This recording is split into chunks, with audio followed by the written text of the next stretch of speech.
Iran ಮೇಲೆ ಇಸ್ರೇಲ್ನಿಂದ ಮುಂದುವರೆದಿರುವಂತದ್ದು ದಾಳಿ ಅದು ಯಾವ ರೀತಿಯಾಗಿ ಭೀಕರ ಪರಿಸ್ಥಿತಿಯನ್ನ ತಂದಿಡ್ತಾ ಇದೆ ಇರಾನ್ನಲ್ಲಿ ಅಂದ್ರೆ ಅಲ್ಲಿ ಬಿಕಾಸ್ ಅಮೆರಿಕ ಕೂಡ ಈಗ ಕಂಪ್ಲೀಟ್ ಆಗಿ ಬಹಿರಂಗವಾಗಿ ಅಟ್ಯಾಕ್ ಮಾಡಲಿಕ್ಕೆ ಮುಂದಾಗ್ತಾ ಇರುವಂತ ಕಾರಣಕ್ಕೋಸ್ಕರ ಇರಾನ್ನ ಜನ ನಲುಗು ಹೋಗ್ತಾ ಇದ್ದಾರೆ. ಇರಾನ್ನ 3 ನಗರಗಳ ಮೇಲೆ ಇಸ್ರೇಲ್ ಮಿಸೈಲ್ ದಾಳಿಯನ್ನ ಮಾಡಿರುವಂತದ್ದು. ಇರಾನ್ ಮೇಲೆ ದಾಳಿಗೆ ಟ್ರಂಪ್ ಅಂತಿಮ ಸಿದ್ಧತೆಯನ್ನ ಕೂಡ ಮಾಡ್ಕೊಳ್ತಾ ಇದ್ದಾರೆ. ಯಾಕೆಂದ್ರೆ ಇಲ್ಲಿ ಅಮೆರಿಕ ಎಂಟ್ರಿ ಆಯ್ತು ಅಂದ್ರೆ ಈ ಒಂದು ವಾರ್ನಲ್ಲಿ ಇರಾನ್ ನಿಜಕ್ಕೂ ಸರ್ವನಾಶ ಆಗೋಗ್ಬಿಡುತ್ತೆ ಅಂತ ಪರಿಸ್ಥಿತಿ ನಿರ್ಮಾಣ ಆಗ್ಬಿಡುತ್ತೆ. ಬಿಕಾಸ್ ಬರೀ ಇಸ್ರೇಲ್ನಿಂದ ಮಾತ್ರ ಅಲ್ಲ ಅಮೆರಿಕ ಬೆಂಬಲ ಕೊಟ್ಬಿಟ್ಟು ದಾಳಿಯನ್ನು ಮಾಡುವಂಥದ್ದು.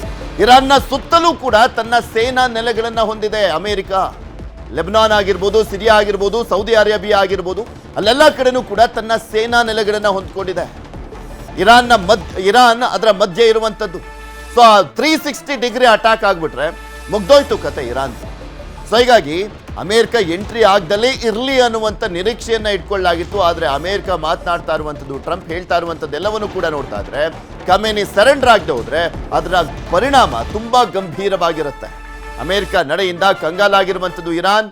ಸೊ ಯಾವಾಗ ಏನಾಗುತ್ತೋ ಅನ್ನುವಂಥ ಪರಿಸ್ಥಿತಿಯನ್ನು ಎದುರಿಸ್ತಾ ಇರುವಂಥದ್ದು ಇರಾನ್. ಬಿಕಾಸ್ ಈಗ ಆಲ್ರೆಡಿ ಏರ್ ಸುಪೀರಿಯರ್ ಅನ್ನ ಪಡ್ಕೊಂಡಿರುವಂಥದ್ದು ಇಸ್ರೇಲ್. ಬಿಕಾಸ್ ಅಲ್ಲಿ ಕ್ಷಿಪಣಿ ದಾಳಿಯನ್ನ ಮಾತ್ರ ಮಾಡಲಿಕ್ಕೆ ಸಾಧ್ಯ ಆಗ್ತಾ ಇದೆ ಇರಾನ್ ಕೈಲಿ, ಬಿಟ್ರೆ ಒಂದೇ ಒಂದು ಫ್ಲೈಟ್ ಅನ್ನ ಕೂಡ ಹಾರಾಟ ಮಾಡಲಿಕ್ಕೆ ಸಾಧ್ಯ ಆಗ್ತಾ ಇಲ್ಲ. ಆ ಲೆವೆಲ್ಗೆ ಕಂಪ್ಲೀಟ್ ಆಗಿ ಹಿಡಿತವನ್ನ ಸಾಧಿಸಿದೆ ಇಸ್ರೇಲ್. ಇನ್ನು ಇರಾನ್ ಮೇಲೆ ಇಸ್ರೇಲ್ನಿಂದ ಮುಂದುವರೆದಿರುವಂತದ್ದು ದಾಳಿ. ಇರಾನ್ನ 3 ನಗರಗಳ ಮೇಲೆ ಇಸ್ರೇಲ್ ಮಿಸೈಲ್ ದಾಳಿಯನ್ನ ಮಾಡಿದೆ. ಇರಾನ್ ಮೇಲೆ ಇಸ್ರೇಲ್ನಿಂದ ದಾಳಿ ಕಂಟಿನ್ಯೂಸ್ಲಿ ಮುಂದುವರೆದಿದೆ. ಅದು ಈಗ 3 ನಗರಗಳ ಮೇಲೆ ಇಸ್ರೇಲ್ ಮಿಸೈಲ್ ದಾಳಿಯನ್ನ ಮಾಡಿರುವಂಥದ್ದು. ಎಸ್ಫಹಾನ್, ಶಿರಾಜ್, ಕರ್ಮೆನ್ಶಾ ನಗರಗಳ ಮೇಲೆ ದಾಳಿಯನ್ನ ಮಾಡಲಾಗಿದೆ. ಭೀಕರ ಪರಿಸ್ಥಿತಿ ಉಂಟಾಗಿದೆ ಆ 3 ನಗರಗಳಲ್ಲಿ. ಇರಾನಿನ 3 ನಗರಗಳಲ್ಲಿ ಭಾರಿ ಸ್ಫೋಟಗಳು ಸಂಭವಿಸ್ತಾ ಇರುವಂಥದ್ದು. ಇಸ್ರೇಲ್ ದಾಳಿಗೆ ಅಕ್ಷರಶಃ ಬೆಚ್ಚಿ ಬಿದ್ದಿದ್ದಾರೆ ಇರಾನ್ ಜನರು. ಇಸ್ರೇಲ್ ದಾಳಿಗೆ ಟೆಹ್ರಾನ್ನಲ್ಲಿದ್ದಂಥ ಕಟ್ಟಡಗಳು ಕೂಡ ಧ್ವಂಸವಾಗಿದೆ. ಇರಾನ್ನ ರಾಜಧಾನಿ ಟೆಹ್ರಾನ್ ಅಲ್ಲಿದ್ದಂಥ ಕಟ್ಟಡಗಳು ಧ್ವಂಸ ಆಗ್ತಾ ಇದ್ದಾವೆ.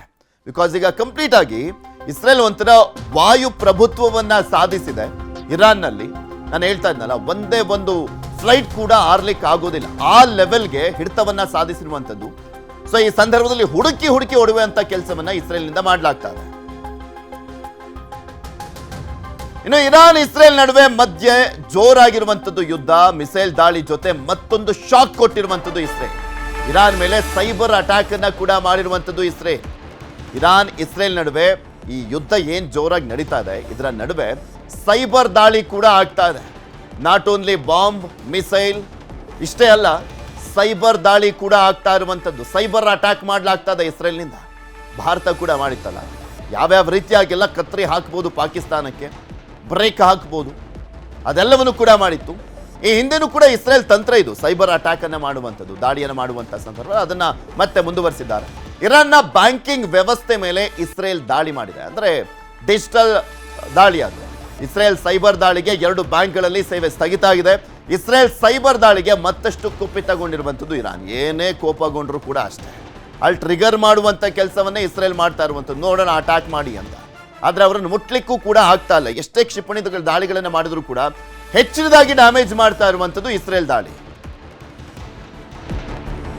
ಇನ್ನು ಇಸ್ರೇಲ್ ದಾಳಿಗೆ ಪ್ರತ್ಯುತ್ತರವನ್ನ ಕೊಡ್ತಾ ಇರುವಂಥದ್ದು ಇರಾನ್ ಕೂಡ. ಶಕ್ತಿಶಾಲಿ ಕ್ಷಿಪಣಿ ಮೂಲಕ ಇಸ್ರೇಲ್ ಮೇಲೆ ದಾಳಿಯನ್ನ ಮಾಡಲಾಗ್ತಾ ಇದೆ. ಆದರೆ ಆ ಕ್ಷಿಪಣಿಗಳು ದಿನದಿಂದ ದಿನಕ್ಕೆ ಇವರು ಕಂಟಿನ್ಯೂಸ್ಲಿ ಹಾರಿಸ್ತಾ ಇರುವಂತ ಕಾರಣಕ್ಕೋಸ್ಕರ ಕಂಪ್ಲೀಟ್ ಆಗಿ ಕಳ್ಕೊಳ್ತಾ ಬರ್ತಾ ಇದ್ದಾರೆ. ಮತ್ತೊಂದು ದೇಶದ ಮೇಲೆ ಡಿಪೆಂಡ್ ಆಗುವಂತ ಪರಿಸ್ಥಿತಿ ನಿರ್ಮಾಣವಾಗಿದೆ. ಚೀನಾ, ರಷ್ಯಾವನ್ನ ಕೇಳ್ಕೊಳ್ತಾ ಇದ್ದಾರೆ ಇರಾನ್ನವರು, ನಮಗೆ ಸಹಾಯ ಮಾಡಿ, ನಮಗೆ ಶಸ್ತ್ರಾಸ್ತ್ರಗಳನ್ನ ಪೂರೈಸಿ ಅಂತ.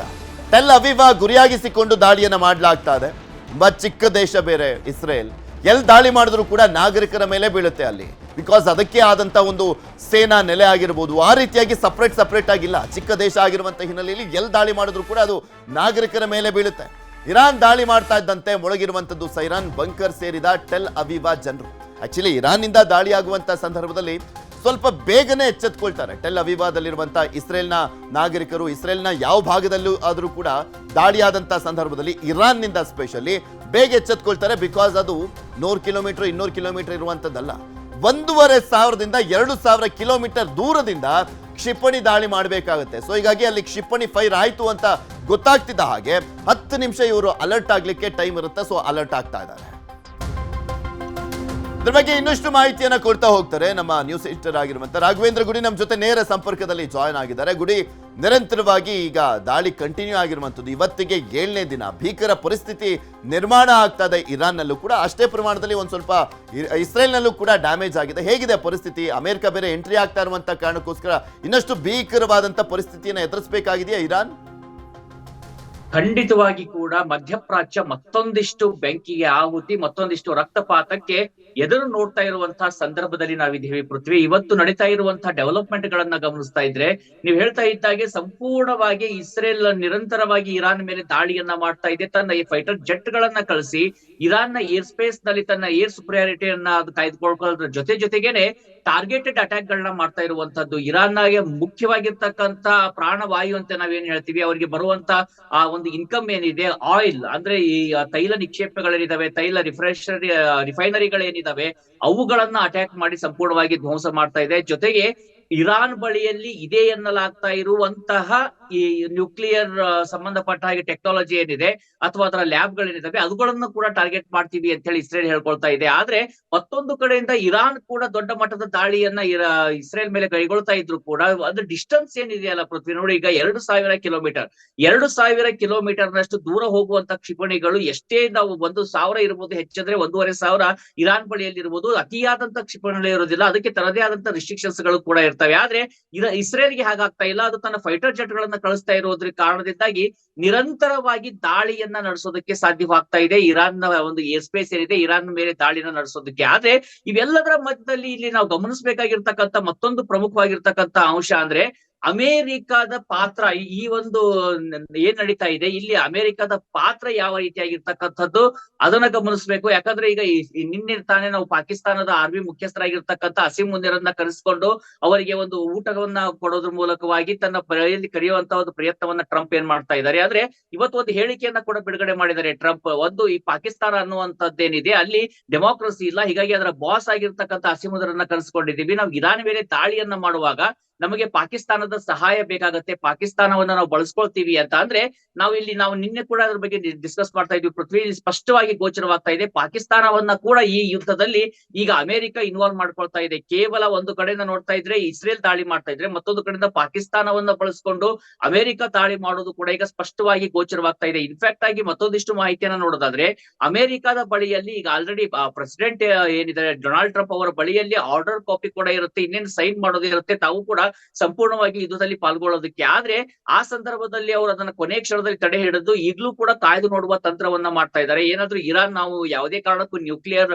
ಬಾಂಬ್ ಅನ್ನ ಹೊಂದೋದಿಲ್ಲ, ನಾವು ಸಂಪೂರ್ಣವಾಗಿ ಅಮೆರಿಕಕ್ಕೆ ಶರಣಾಗ್ತೀವಿ ಅಂತ ಹೇಳಿಕೆಯನ್ನ ಕೊಟ್ಟಿದ್ದೆ, ಆದ್ರೆ ತಾವು ದಾಳಿಯನ್ನ ಮಾಡೋದಿಲ್ಲ ಅಂತ ಹೇಳಿ. ಆದ್ರೆ ಇವತ್ತು ಇರಾನ್ ಪರಿಸ್ಥಿತಿಯನ್ನ ನೋಡ್ತಾ ಇದ್ರೆ, ಅಲ್ಲಿಯ ಸರ್ವೋಚ್ಚ ನಾಯಕರಾಗಿರ್ತಕ್ಕಂಥ ಖಮೇನಿ ಏನಿದ್ದಾರೆ ಅವರು ಕೂಡ ಹೇಳಿಕೆಯನ್ನ ಕೊಡ್ತಾ ಇರುವಂತದ್ದು, ನಾವು ಯಾವುದೇ ಕಾರಣಕ್ಕೂ ಶರಣಾಗೋದಿಲ್ಲ, ನಾವು ಅವ್ರ ಊಹೆಯನ್ನು ಕೂಡ ಮಾಡ್ಕೊಳ್ಳೋದಿಲ್ಲ, ಅಂತ ದಾಳಿಯನ್ನ ನಾವು ಮಾಡ್ತೀವಿ, ಅಮೆರಿಕವನ್ನು ಕೂಡ ನಾವು ಟಾರ್ಗೆಟ್ ಮಾಡ್ತೀವಿ ಅಂತ ಹೇಳಿ. ಹೀಗಾಗಿ ಸದ್ಯದ ಪರಿಸ್ಥಿತಿಯನ್ನ ಗಮನಿಸ್ತಾ ಇದ್ರೆ ಯಾವುದೇ ಕಾರಣಕ್ಕೂ ಕೂಡ ಒಂದು ಪಾಸಿಟಿವ್ ಡೆವಲಪ್ಮೆಂಟ್ ನಡೆಯುವಂತ ಲಕ್ಷಣಗಳು ಕಾಣಿಸ್ತಾ ಇಲ್ಲ. ಸಾವು ನೋವುಗಳ ಸಂಖ್ಯೆ ಜಾಸ್ತಿ ಆಗೋದರ ಜೊತೆಗೆ ಅಲ್ಲಿ ಸಿಲುಕಿರುವಂತವರ ಪ್ರಾಣ ರಕ್ಷಣೆ ಕೂಡ ಮುಖ್ಯವಾಗಿರುವಂತದ್ದು.